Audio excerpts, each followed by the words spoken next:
Ini adalah kisah saya di Talang Nyamuk. Kalau pelayanan ke tempat ini, saya selalu tidur di rumah keluarga Pak Kirman dan Bu Anas. Akhirnya. Selamat malam. Bagaimana? Selamat malam. Ya, nggak bisa cepat-cepat. Maka saya bilang, saya mungkin tiba malam nih. Kalau besok pagi-pagi lebih parah lagi. Terburu-buru kan? Masuk. Lebih peka. Iya, betul. Mereka berdua sudah seperti orang tua. Belum tidur Pak. Loh, langsung obat ini baru tiba langsung obat Sudah sikap. Oh, tiga ini, kombinasi tiga ini. Sudah sikap, benar ini. Kota desa bisa sih. Tapi tidak pakai alat rumah.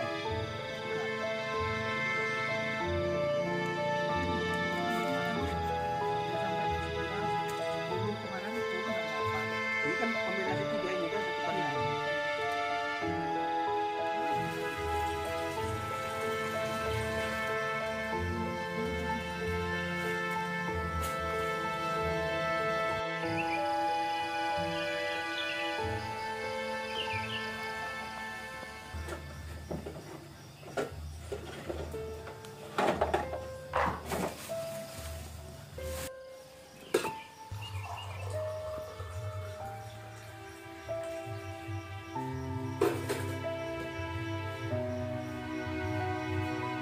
Rumah mereka bersebelahan dengan sebuah musola.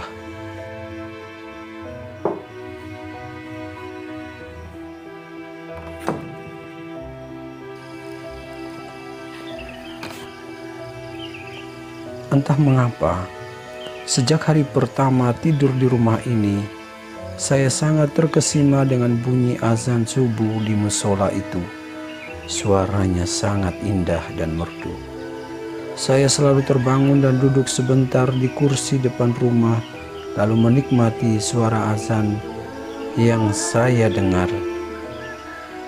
Biasanya setelah bunyi azan itu selesai, beberapa saat kemudian akan keluar seorang tua dengan peci hitam, berjalan perlahan dan selalu memberi salam dengan sangat ramah. Mungkin itulah orang-orang desa, orang-orang sederhana.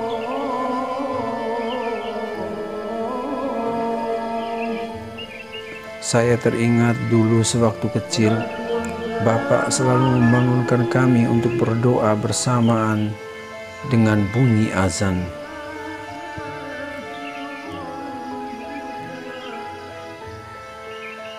Di kota kami ada sebuah masjid persis di tengah kota yang didampingi oleh dua gereja.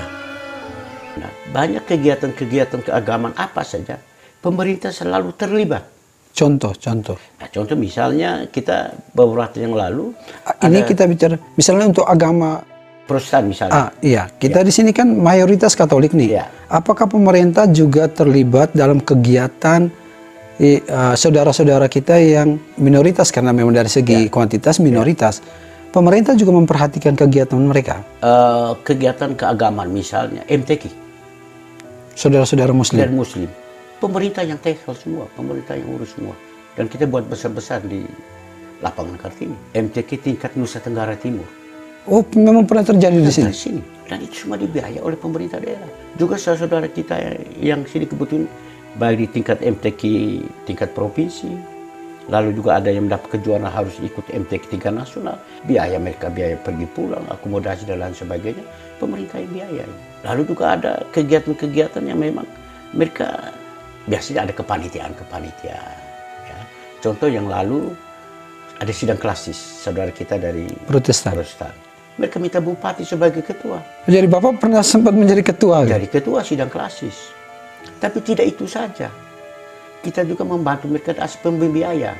Pembiayaan juga? Pembiayaan. Saya kalau tidak salah waktu itu, kita sempat bantu juga 200 juta untuk penyelenggaraan sidang klasis. Flores sidang lembata, itu pernah terjadi di sini. Jadi memang ini tugas pemerintah. Makanya di negara kita ini kan ada Kementerian Agama, bahwa ini urusan pemerintah. Jadi pemerintah tidak bisa lepas tangan. Apalagi yang saya bilang tadi, loh masyarakat sudah menerima perbedaan. Ya. Lalu pemerintah harus menonton saja? Pemerintah harus juga terlibat.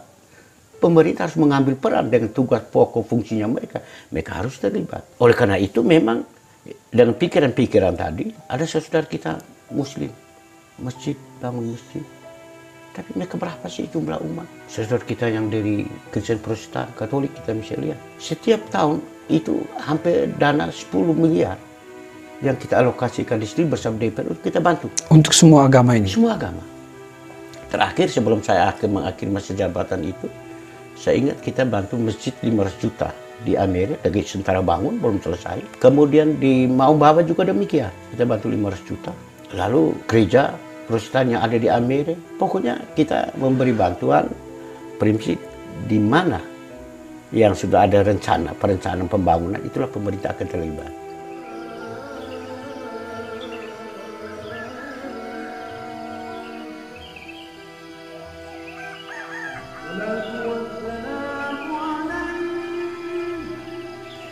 Beliau selalu bilang, lonceng gereja akan berbunyi pada jam 6 pagi, tanda misa di gereja akan dimulai. Tetapi bunyi azan membangunkan kita untuk persiapan ke gereja dengan berdoa bersama dalam keluarga.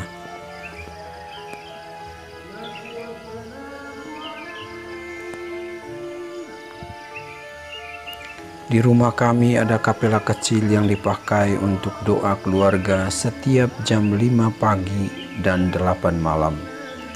Saat masih kecil, Bapak sering bilang, jika kamu keluar kemana saja, di kota apa saja, kita akan bertemu di jam 5 pagi dan jam 8 malam dalam doa.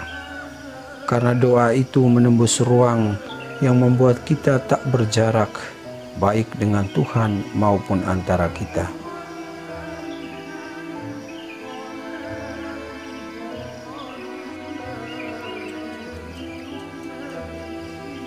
Ya, saya sadar doa adalah mata rantai paling kuat yang mengikat semua perbedaan, karena tak ada orang yang serentak berdoa dan membenci, serentak berdoa dan melukai, serentak berdoa dan merasa suci.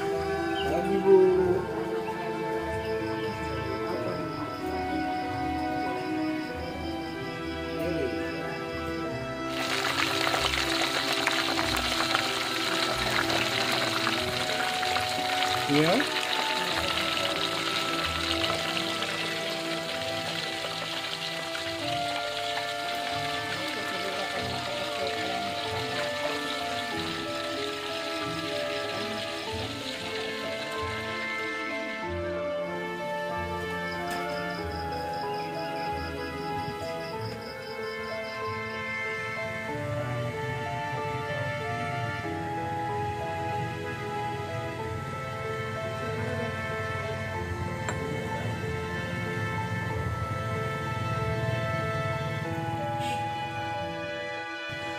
Bunyi azan selalu membangunkan saya untuk mensyukuri berkat yang diberikan Tuhan, yaitu rahmat kehidupan karena telah bertambah satu hari kesempatan dalam hidup. Jadi tebing kanan kiri itu sampai satu.